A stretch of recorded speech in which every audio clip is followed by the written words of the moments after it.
බ්‍රිතාන්‍යයේ පෞද්ගලික සංචාරයක නිරත වෙමින් රුපියල් මිලියන 16කට අධික රජයේ මුදල් අවභාවිත කළේ යයි කියන හිටපු ජනාධිපති රනිල් වික්‍රමසිංහට අදාළ විමර්ශනය කඩිනමින් අවසන් කර ඊට සම්බන්ධ තවත් සැකකරුවන් සිටී නම් ඔවුන් අධිකරණයට ඉදිරිපත් කිරීමට පියවර ගන්නා ලෙස කොළඹ කොටුව මහේස්ත්‍රාත් ඉසුරු නෙත්ති කුමාර අද අපරාධ පරීක්ෂණ දෙපාර්තමේන්තුවට නියෝග කළා. මෙම නඩුව අද දහවල් කොළඹ කොටුව මහේස්ත්‍රාත් අධිකරණීය හමුවේ කැඳ වූ අවස්ථාවේදී අප මත මුදාහැර සිටින සැකකාර රනිල් වික්‍රමසිංහ සහ ඔහුගේ බිරිඳ වන මහාචාර්ය මෛත්‍රී වික්‍රමසිංහ අධිකරණීය හමුවේ පෙනී සිටියා. ඉන් අනතුරුව විමර්ශනවල ප්‍රගතිය අධිකරණීය හමුවේ පැහැදිලි කළ නියෝජ්‍ය සොලිසිටර් ජෙනරාල් වසන්ත පෙරේරා ස්වාමීනි මෙම සැකකරුට අප ලබා දීමෙන් අනතුරුව වැඩිදුර විමර්ශන කළා. මෙම විමර්ශනයට අදාළව එවක බ්‍රිතාන්‍යයේ ශ්‍රී ලංකා තානාපතිවරිය වශයෙන් කටයුතු කළ සරෝජා සිරිසේනගෙන් ප්‍රකාශයක් ලබා ගැනීමට අවශ්‍යව තිබෙනවා. මෙම සැකකාර රනිල් වික්‍රමසිංහ මහතා ලබා දී ඇති ප්‍රකාශයෙන්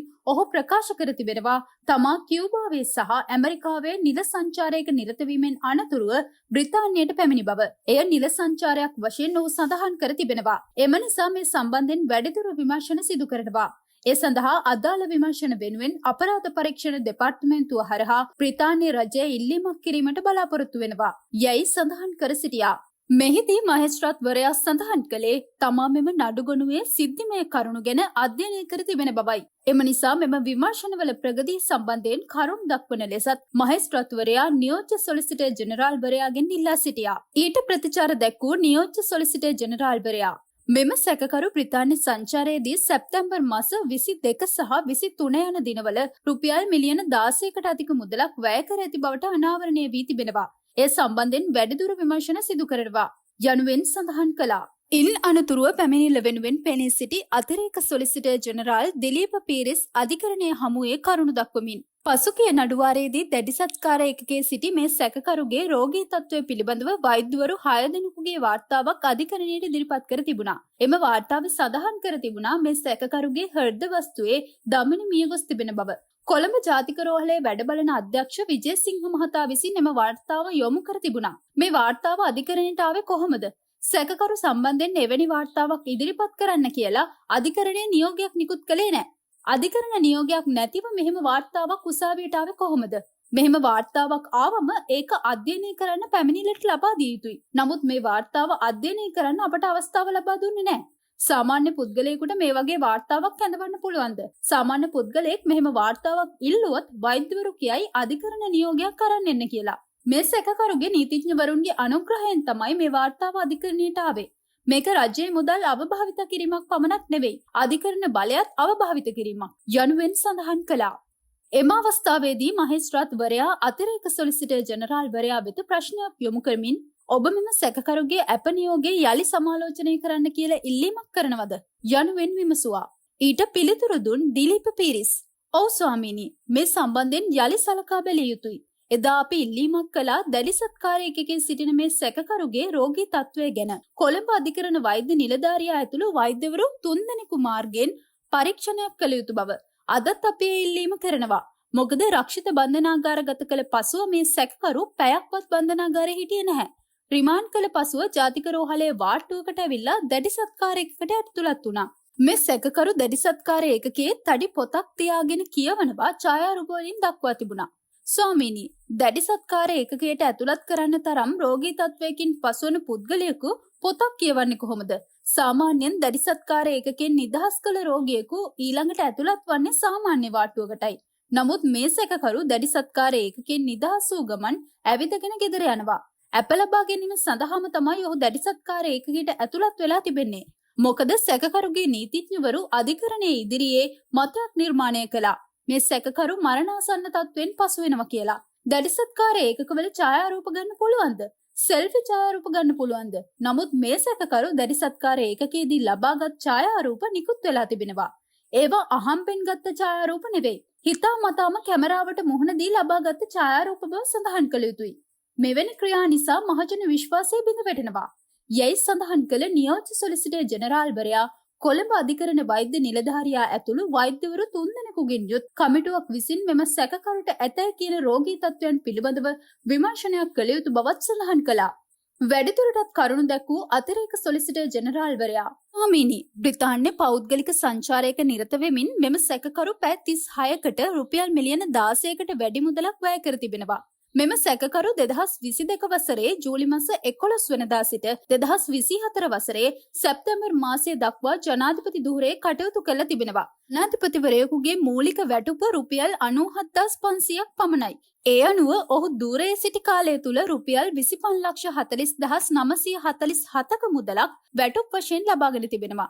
නමුත් බ්‍රිතාන්‍ය සංචාරයේදී පැය 36කට රුපියල් මිලියන 16කට වැඩි මුදලක් වැය කර තිබෙනවා. ඒ කියන්නේ පැයකට ඔහු විසින් වැය කළ මුදල රුපියල් 4,50,000ක්.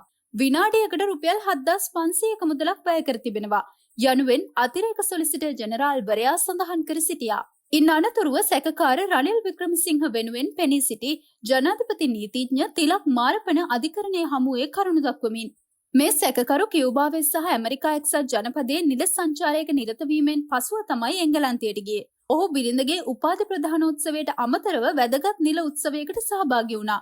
ඒ පෝල් ස්වරාජ් සාමිපරයාගේ උත්සවයට සහභාගී වී තිබෙනවා. නිල ආරාධනයකට අනුවයි ඔහු මේ සංචාරයේ රිනත උනේ. අද පොලිසියට මේ සැකකරුට විරුද්ධව ප්‍රමාණවත් කාරණා හොයාගන්න බැරිවීම නිසා තමයි ඔහුගේ අපනියෝගය සම්බන්ධයෙන් කරුණු ඉදිරිපත් කරන්නේ. අපි ඉල්ලීමක් කරනවා මේ සිද්ධියේ සත්‍ය හොයන්න කියලා. පොලිස් කණ්ඩායමක් බ්‍රිතාන්‍යයට ගිහිල්ලා හරි මේ කරුණට අදාළ සත්‍ය සොයාගත යුතුයි.